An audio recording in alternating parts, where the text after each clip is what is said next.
a little sort of echo here a little bit? Is it me shouting too much, or is it maybe two of them are working? Maybe you don't need two. If you try with one, it may help a little bit. Is that okay now? Okay.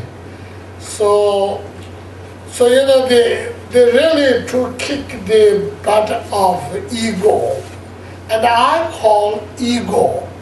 But originally, Buddhist language is ignorance, they call it, ignorance. But then again, you have to, then you have to say it's not just ignorance of not knowing, but ignorance of wrong knowing, and blah, blah, blah, blah. And then you have to add up the fear aspects of it, and then you have to add up confusion aspects of it, and which is really like to borrow the terminology called ego. That although it was created by the psychologists for different purposes than what we are using, however, public seems to use the ego as something not that we like it. It's your ego you're talking about it.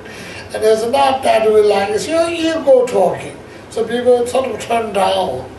So I like to borrow that language and that terminology and use it as introduce what they traditionally called ignorance, which is the root of all our sufferings and all our difficulties, where it really comes from.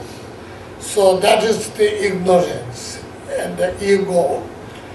And to really kick that ego out of our system completely, we do need that wisdom, without which you cannot.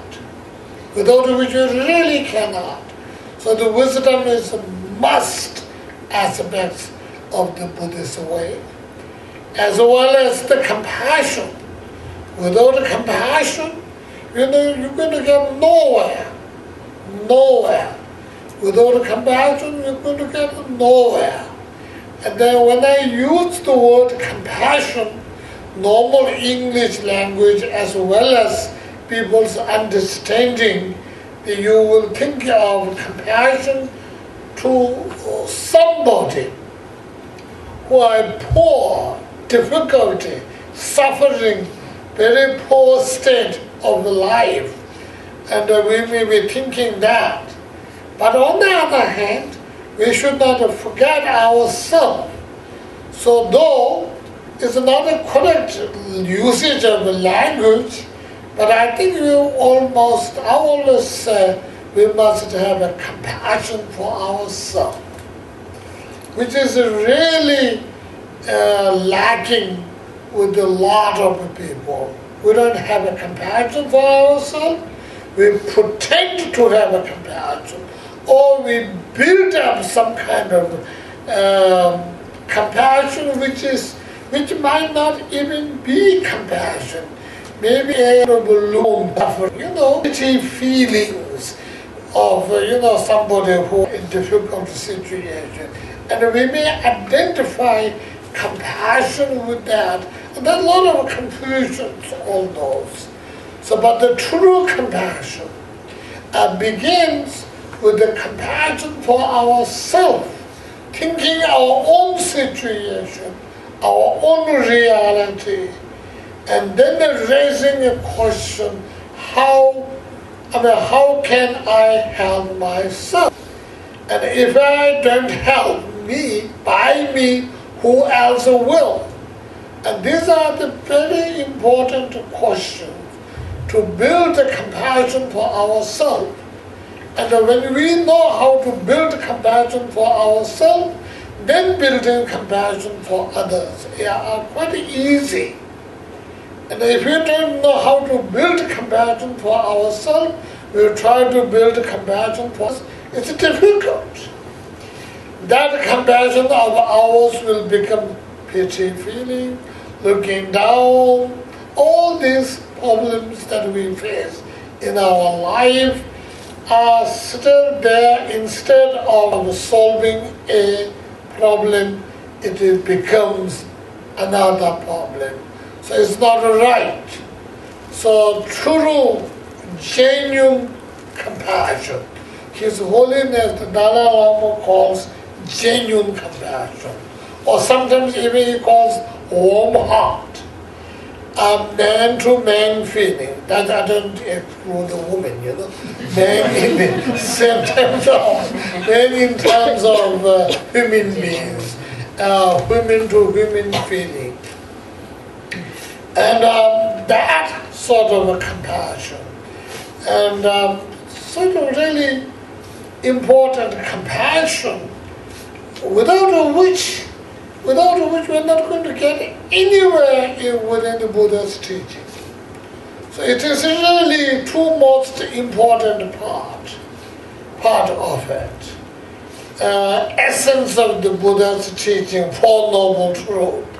And if you put the Four Noble Truths, and it has to have this wisdom and compassion.